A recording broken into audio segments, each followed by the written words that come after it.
प्रशांत जी, मैं देख रहा हूं कि कल से लगातार जब से चुनाव आयोग की टीम बिहार में आई है तो वोटर लिस्ट को लेके काफी हंगामा मचा हुआ है। आरजेडी और जो विपक्षी दल हैं उसका विरोध कर रहे हैं। आपका इस पर क्या मत है? मेरा मत ये है कि चुनाव आयोग ही सर्वे सर्वा है, संविधान के हिसाब से उसी को चुनाव कराना है और चुनाव की प्रक्रिया ट्रांसपेरेंट हो, फेयर हो, इक्विटेबल हो, सारे स्टेक होल्डर्स की उसमें भागीदारी सहभागिता हो, ये सुनिश्चित करने की जिम्मेवारी चुनाव आयोग की है। ये राजनीतिक वाद विवाद का मुद्दा नहीं होना चाहिए। लेकिन पिछले कुछ सालों से धीरे धीरे एक माहौल ऐसा बनता जा रहा है कि चुनाव आयोग पर लोगों की विश्वसनीयता थोड़ी कम होती जा रही है। वो हवा में नहीं है, इसलिए कि कई बार ऐसा दिखता है कि चुनाव आयोग जो कर रहा है उससे सत्ता पक्ष को लाभ मिलता है या मिलता दिखता है। अब ये जो वोटर रोल के रिवीजन का मामला है, ये सामान्य प्रक्रिया नहीं है। 2003 के बाद जैसा मुझे बताया गया है, ये पहली बार इस तरह का स्पेशल ड्राइव करके वोटर रोल को सो कॉल्ड क्लीन किया जा रहा है। अब पेपर पे तो बात ठीक है, वोटर रोल तो क्लीन होना ही चाहिए, कोई गलत व्यक्ति उसमें नहीं होना चाहिए, कोई छूट गया तो उसका नाम जोड़ना चाहिए। लेकिन शक की सुई कहां से शुरू होती है? जो पिछले साल चुनाव हुए महाराष्ट्र में और हरियाणा में, वहां पर भी इस तरह के मैसिव इलेक्टोरल पोल रिवीजन हुआ और उसके बाद से विपक्षी पार्टियों का, विशेष करके विपक्ष के नेता राहुल गांधी का, कांग्रेस का ये आरोप है, रिटेन में उन्होंने लिखा, बात कही, हर जगह बात उठाया कि इलेक्टोरल रोल में महाराष्ट्र में, हरियाणा में जो चेंज हुआ उसमें सत्तारूढ़ दल भाजपा को फायदा हुआ और लाखों ऐसे नाम जो कि भाजपा के पक्ष में वोट देने वाले लोग नहीं थे, उनका नाम काट दिया गया। ऐसा आरोप है।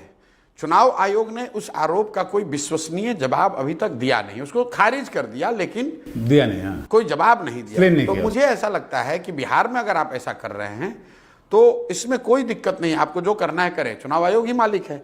लेकिन the process should be transparent.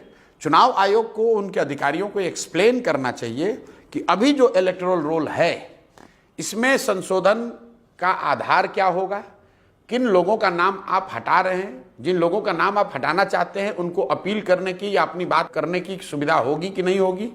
दूसरा, जिन लोगों का नाम आप जोड़ना चाहते हैं कम से कम ये बताइए तो कि भाई वो आदमी क्यों छूट गया था और किस आधार पर उसका नाम जोड़ रहे हैं।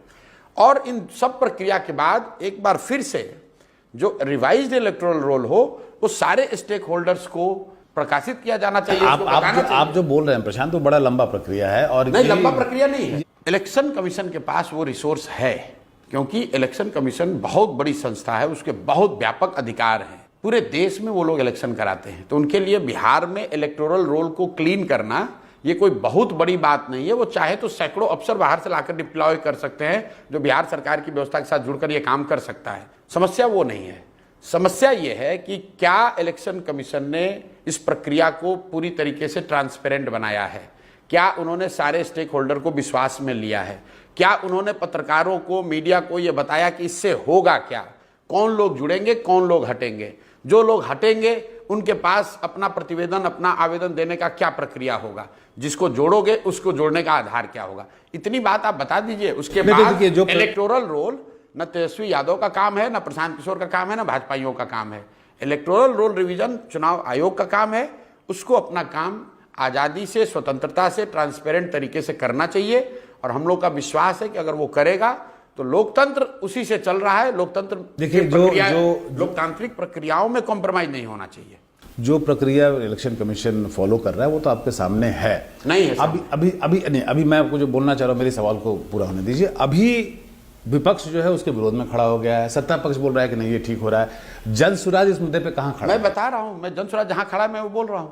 हम लोग पक्ष विपक्ष में नहीं खड़े। हम लोग ये चाहते हैं कि जो प्रक्रिया इलेक्शन कमीशन कर रही है उसको पूरी तरीके से ट्रांसपेरेंट किया जाए, उसमें जन सहभागिता हो, सारे स्टेक होल्डर्स को इन्वॉल्व किया जाए और अभी जो इलेक्टोरल रोल प्रकाशित हुआ है उसमें होने वाले किसी भी परिवर्तन को और उस परिवर्तन के आधार को जनता के बीच में रखा जाए। किसी भी बूथ में, भाई ऑलरेडी इलेक्टोरल रोल रिवीजन हो गया, इलेक्टोरल रोल चुनाव आयोग ने प्रकाशित कर दिया है, अगर फिर से उसमें आप चेंज कर रहे हैं तो हर बूथ वाइज आप बता दीजिए, हम लोग उसको पकड़ पाएंगे कि हर बूथ में आपने क्या बदला। आप वो बता दीजिए कि हर बूथ से आपने क्या नाम पहले रखा था और किसका ऐड किया, किसको डिलीट किया। अभी दिक्कत क्या है कि इलेक्शन कमीशन इन चीजों को प्रकाशित करेगा चुनाव के बाद, तो हम लोग को पता कैसे चलेगा। महाराष्ट्र में जो बात उठी कि आपने 30-35 लाख नए नाम जोड़े, या कुछ इतने लोगों का नाम हटाया, तो ये बात तो इलेक्शन के बाद अब डिबेट में आई है ना, इलेक्शन से पहले नहीं बताया। तो आपको इलेक्शन से पहले बताना है, तभी तो हम लोग कोई किसी तभी उस पर आप ऑब्जेक्शन कर पाएंगे।